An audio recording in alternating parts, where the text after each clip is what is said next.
Hello दोस्तों, स्वागत है आपका शिक्षा वन क्लासेस में। मेरा नाम है जितेंद्र शर्मा। आज हम पढ़ेंगे प्रेजेंट परफेक्ट कंटिन्यूज में इंटरोगेटिव। ठीक है, अफर्मेटिव और नेगेटिव में पढ़ चुके थे, तो चलिए इसका एक बार हम स्ट्रक्चर देख लेते हैं। इसमें क्या कहते हैं, इसमें सारी चीजें सेम रहेंगी, बस हैज और हैव बाहर निकल जाएगा। तो क्या है, सबसे पहला एग्जांपल लेते हैं। क्या मैं 2005 से इस कंपनी में काम कर रहा हूं?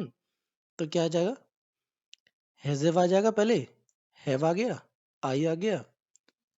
ठीक है, यानी कि हैज़ आ गया, फिर सब्जेक्ट में आई आ गया, बीन आ गया, वर्क की थर्ड फॉर्म फोर्थ फॉर्म होती है वर्किंग आ गया। इस कंपनी में देखना, इस कंपनी में यानी कि इन दिस कंपनी। ठीक है, दिस मतलब यह है, इसमें होता है, इन मतलब में होता है, और कंपनी इन दिस कंपनी, इस कंपनी में। ठीक है, सिंस मतलब से होता ही है, सिंस 2005। ठीक है, एक निश्चित है ना, ये 2005 से कर रहा है यानी कि निश्चित है, इसलिए हमने यहाँ पर सिंस लगाया है। अगर अनिश्चित होता है यानी कि अवधि होती, तो हम फॉर लगाते। क्या वह 3 घंटे से क्रिकेट खेल रहा है? देखिए यहाँ पर अवधि आ गई, 3 घंटे से, 3 घंटे से अवधि आ गई, तो हम यहाँ पर फॉर लगाएंगे। ठीक है, तो सबसे पहले क्या लगाएंगे, हैज लगाएंगे, क्योंकि ही के साथ हैज लगता है। हैज में से हैज लगाएंगे, सब्जेक्ट ले लिया ही, फिर बीन ले लेंगे। अच्छा, बीन तो आएगा ही, चाहे क्या कहते हैं, आई हो, वी हो, कुछ भी हो, बीन तो आएगा ही। ठीक है, फोर्थ फॉर्म ले ली, प्ले मीन्स खेलना, प्लेइंग क्रिकेट फॉर 3 आवर्स। वह 3 घंटे से क्रिकेट खेल रहा है? Has he been playing cricket for 3 hours. अब आगे बढ़ते हैं। क्या तुम क्या तुम सुबह से काम कर रहे हो? Have you been working since morning, यानी कि हैव आ गया, सबसे पहले हैज आ गया, सब्जेक्ट आ गया यू, फिर बीन आ गया, फिर वर्किंग आ गई।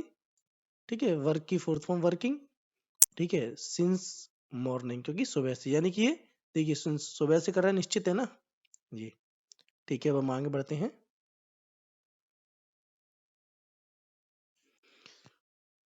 क्या वे 10 दिनों से कॉलेज जा रहे हैं? देखो, हैज़ आ गया, सब्जेक्ट आ गया दे, ठीक है, बीन आ गया, फिर गो की फोर्थ फॉर्म आ गई गोइंग।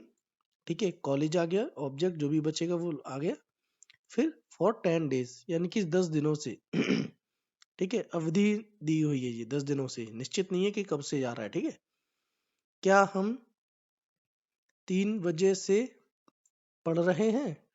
हैज़ आ गया, हैव आ गया, वी आ गया, ठीक है, सब्जेक्ट आ गया वी, ठीक है, बीन आ गया, रीड मीन्स पढ़ना, यानी कि फोर्थ फॉर्म रीडिंग आ गई। ठीक है, सिंस 3 o'clock, क्या हम 3 बजे से पढ़ रहे हैं? Have we been reading since 3 o'clock? क्या वह 10 वर्षों से गूगल में काम कर रहा है?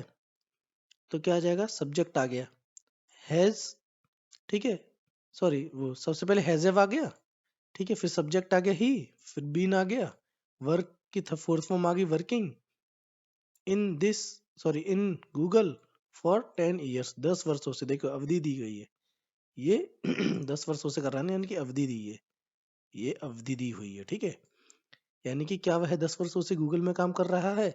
Has he been working in Google for 10 years? अब हम आगे बढ़ते हैं। आज मैंने अपनी वीडियो को छोटा ही रखा है। यहाँ पर देखिए, फॉर्मेशन सेम रहेगा, सब्जेक्ट के बाद नॉट आ जाता है। ठीक है, जैसे कि आप जानते हैं। अब हम एग्जाम्पल हमने वही लिए हैं। क्या मैं 2005 से इस कंपनी में काम नहीं कर रहा हूँ? तो क्या आ जाएगा, हैज़ आ गया, हैव आ गया, सब्जेक्ट आई आ गया, फिर नॉट लग गया सब्जेक्ट के बाद, देखिए। ठीक है, फिर बीन आ गया, वर्किंग आ गया, इन दिस कंपनी आ गया, और कब से, सिंस 2005, 2005 से, यानी कि निश्चित है ये। क्या वह 3 घंटे से क्रिकेट नहीं खेल रहा है? देखिए, 3 घंटे से अवधि आ गई ना, ये अवधि 3 बजे से होता तो 3 o'clock आ जाता। ठीक है, यानी कि फॉर सिंस लग जाता, मतलब अब इसमें फॉर लगेगा, क्योंकि ये अवधि है, 3 घंटे से खेल रहा है। तो हम बनाते हैं इसको, हैज आ गया, सब्जेक्ट आ गया, नॉट आ गया, been playing cricket for 3 hours. आप ना इस एग्जाम्पल को पूरा पढ़ने के बाद ना कोशिश किया कीजिए कि फ्लुएंटली बोल सकें। जैसे has he not been playing cricket for 3 hours, क्या वह 3 घंटे से क्रिकेट नहीं खेल रहा है? ठीक है।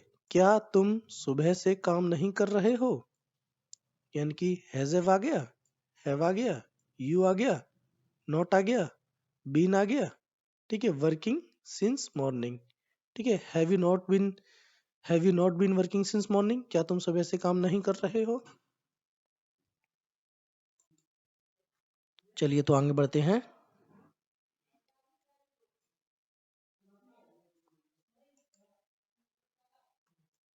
क्या वे 10 दिनों से कॉलेज नहीं जा रहे हैं? सब हैज़व आ गया, सब्जेक्ट आ गया दे, नॉट आ गया, बीन आ गया, गोइंग आ गया, कॉलेज आ गया, फॉर 10 डेज, यानी कि ये अवधि दे रखी है ना, इसलिए हमने फॉर लगाया है। Have they not been going college for 10 days? क्या हम 3 बजे से नहीं पढ़ रहे हैं? हैव आ गया, ठीक है, सब्जेक्ट आ गया, नॉट आ गया, बीन आ गया, रीड मीन्स पढ़ना होता है, रीडिंग आ गया, फोर्थ फॉर्म लग गई तो since 3 o'clock। Have we not been reading since 3 o'clock?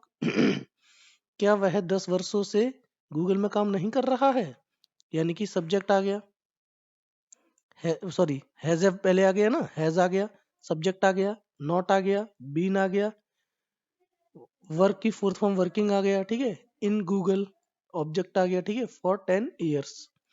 क्या वह 10 वर्षों से गूगल में काम नहीं कर रहा है? Has he not been working in Google for 10 years? अच्छा, मैं आपको एक चीज और बताना चाहता हूँ कि मैं आशा करता हूँ कि आप ना जो मैं आपको बता रहा हूँ वो अच्छी तरीके से समझ में आ रहा होगा। आप बने रहिए, मैं विश्वास दिलाता हूँ कि ना आप बहुत अच्छी तरीके से फ्लुएंट तरीके से इंग्लिश भूल जाएंगे। हाँ, मैं आपको एक चीज बताना चाहता हूँ कि ना आपको ये संग थोड़ा थोड़ा सा बोरिंग लग रहा होगा, क्या मतलब ये वही चीजें आ गई, सारी चीजें आ गई, कि मतलब आप दो दो तीन तीन चार चार एग्जाम्पल, पांच पांच एग्जाम्पल, छह छह एग्जाम्पल बता देते हो। वो मैं इसलिए कर रहा हूँ क्योंकि आपको ज्यादा से ज्यादा समझ में आए। पता है, ज्यादा से ज्यादा हम जब चीजें पढ़ते हैं ना, अगर मैं बता रहा हूँ, अगर मैं आपको इसी चीज का एक एक एग्जाम्पल दे देता ना, तो हो सकता है आपको ना क्लिक भी नहीं करता, आपको ना ये चीज ना दिमाग में बैठती ही नहीं। अगर आप ना वही आपने छः छः पांच पांच छः छः एग्जाम्पल अगर आप पढ़ोगे ना, तो आपके ना दिमाग में बैठ जाएगा, अच्छी तरीके से बैठ जाएगा, थोड़ा बहुत नहीं, अच्छी तरीके से। जब मैंने भी अपनी इंग्लिश बोलना स्टार्ट किया था, जब मैंने इंग्लिश सीखना स्टार्ट किया था, जब मैं 9th क्लास में था, ठीक है, तो मेरे ये जो टेंस हैं पूरे कम से कम 2 से ढाई महीने चले थे, जब मुझे अच्छी तरीके से समझ में आ पाया था। जब मैं कभी भी, जब भी मुझे कोई भी हिंदी वाला जो कोई भी सेंटेंस बोलना होता था, वो मेरे मुंह से इंग्लिश में ही निकलता था फ्लुएंटली। अगर आप चाहते हो कि मतलब टेंस की इतनी वीडियो हैं, कम से कम 24-25 वीडियो बनेंगे, आप 2-4 दिन में पढ़ोगे तो कुछ समझ में नहीं आएगा। रेगुलरिटी से पढ़ोगे तो मैं वादा करता हूँ कि आप ना सीख जाओगे। और वैसे भी एक हमारी साइकोलॉजी होती है, ह्यूमन टेंडेंसी ऐसी होती है कि हमारा दिमाग उस काम को करने के लिए हमेशा मना करता है जिसमें कष्ट हो। नई चीजों को सीखने से बचता है, रेजिस्ट करता है, ठीक है, किसी भी नई चीजों को सीखने से बचता है, ये हमारा दिमाग कहता है। और आपका दिमाग अगर इनसे बचने की कोशिश करे तो आप जानबूझ करके और पढ़िए, तभी आपको हैबिट हो जाएगी। फिर आपको दिमाग को हराना है, दिमाग तो कहेगा नहीं यार, क्या पढ़ना है, क्या जरूरत है।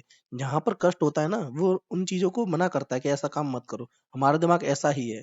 लेकिन आप करने लगोगे तो फिर वो एक्सेप्ट कर लेगा कि हाँ अब हमें ये सीखना ही है, फिर उससे इंटरेस्ट आने लगेगा और आप ना आपको खुद मजे आने लगेंगे। ठीक है, आपको इंटरेस्ट बनाना पड़ेगा। जिन चीजों में कष्ट होता है उस चीज के लिए हमारा दिमाग मना करता है पढ़ने को, इसलिए हमें पढ़ाई ना थोड़ी बोरिंग सी लगती है। ठीक है, अगर आप इंटरेस्ट लेने लगोगे, अगर आप जानने लगोगे कि मुझे सीखनी है चाहे कुछ भी हो जाए, फिर ना आपका दिमाग हार जाएगा और ना आप अच्छी तरीके से इंग्लिश सीखने के लिए सीख पाओगे, और आपका दिमाग एक्सेप्ट कर लेगा चलो अब सीखना ही है, तो फिर इंटरेस्ट के साथ सीखो, तभी आप सीख पाओगे। और आपको ये वीडियो कैसी लगी मुझे आप बताएं। Thanks for watching. अगर आपको मेरी वीडियो पसंद आई तो लाइक कीजिए, कमेंट कीजिए, अगर कोई डाउट हो तो कमेंट कीजिए, मैं बताऊंगा, आप करके तो देखिए, मैं आपको जरूर बताऊंगा। कोई भी डाउट हो कमेंट कीजिए, ठीक है, ज्यादा से ज्यादा शेयर कीजिए मेरी वीडियो को। अगर आप इस चैनल पर नए हैं तो सब्सक्राइब कीजिए, सब्सक्राइब के बगल में एक बेल आइकन का होगा, ठीक है, बेल आइकन होगा, उस पर आप क्लिक कीजिए, जिससे मेरे आने वाली वीडियो के नोटिफिकेशन आपको मिल जाएंगे जब भी मैं वीडियो अपलोड करूंगा। Thanks for watching, wait for my next video, have a nice day.